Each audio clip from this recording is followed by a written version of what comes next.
2026 को सरकार ने आम लोगों की जेब पर खास ध्यान देते हुए तैयार किया है और इसको लेकर कई सारे बड़े ऐलान किए गए हैं, जिसमें आपकी रसोई से लेकर लाइफस्टाइल तक सब ध्यान में रखा गया है। बजट भाषण खत्म होते ही आम आदमी की जुबान पर बस एक ही सवाल होता है, मेरे लिए क्या सस्ता हुआ है और क्या महंगा हुआ है। आपको इस रिपोर्ट में हम इस पर विस्तार से जानकारी देंगे। नमस्कार, स्वागत है आपका जी न्यूज़ के डिजिटल प्लेटफॉर्म पर और मैं हूं आपके साथ कनिष्का मिश्रा।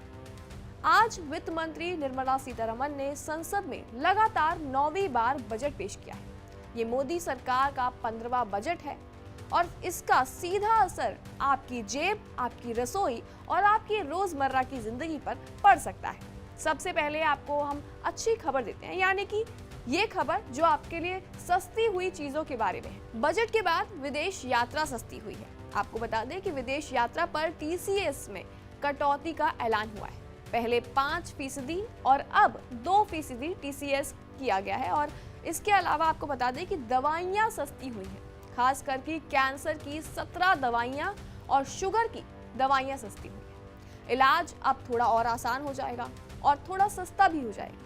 मोबाइल फोन और इलेक्ट्रॉनिक सस्ते होंगे क्योंकि मोबाइल पार्ट्स और चार्जर पर टैक्स कम किया गया है। हालांकि इलेक्ट्रिक वाहन सस्ते होंगे। EV बैटरी बनाने में लगने वाले जो कच्चे माल हैं उन पर टैक्स घटाया गया है। इसके अलावा सोलर एनर्जी से जुड़ी चीज़ें सस्ती हो गई है, जिससे घर पर सोलर पैनल लगवाना आसान हो जाएगा आपके लिए। चमड़े के जूते, बैग और कपड़े सस्ते हुए हैं, जिससे आम लोगों को रोजमर्रा की खरीदारी में कुछ हद तक राहत मिल सकती है। माइक्रोवेव और घरेलू इलेक्ट्रॉनिक्स सस्ते हो गए हैं, यानी कि किचन का खर्च भी आपका थोड़ा सा कम हो जाता है। बायोगैस और CNG सस्ती हो गई है, जिससे ग्रीन एनर्जी को बढ़ावा मिलेगा और ईंधन खर्च भी कई हद तक कम हो जाएगा। हवाई जहाज का ईंधन और विमान निर्माण से जुड़ी चीजें सस्ती हो गई हैं, जिसका असर आगे चलकर हवाई किराए पर पड़ सकता है और देखने को मिल सकता है। हालांकि बजट के बाद महंगी हुई चीजों की बात करते हैं तो शराब महंगी हो गई है। बाहर खाना और पार्टी करना अब ज्यादा खर्चीला हो जाएगा।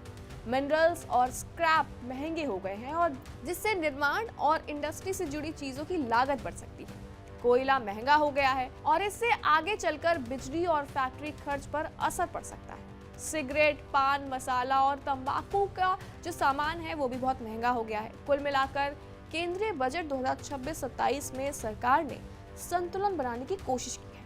कुल मिलाकर बात तो ये है कि सरकार ने कंजम्पशन बूस्ट से ज्यादा प्रोडक्टिव सेक्टर्स को सपोर्ट करने का रास्ता बनाया है। जहां इस बजट के बाद कैंसर की दवाएं, कुछ मेडिकल उपकरण, न्यूक्लियर और ग्रीन एनर्जी से जुड़े सामान अपेक्षाकृत सस्ते हो सकते हैं, तो वही दूसरी तरफ फ्यूचर्स और ऑप्शन ट्रेडिंग काफी महंगा हो सकता है और शेयर बाय बैक पर टैक्स का बोझ बढ़ेगा।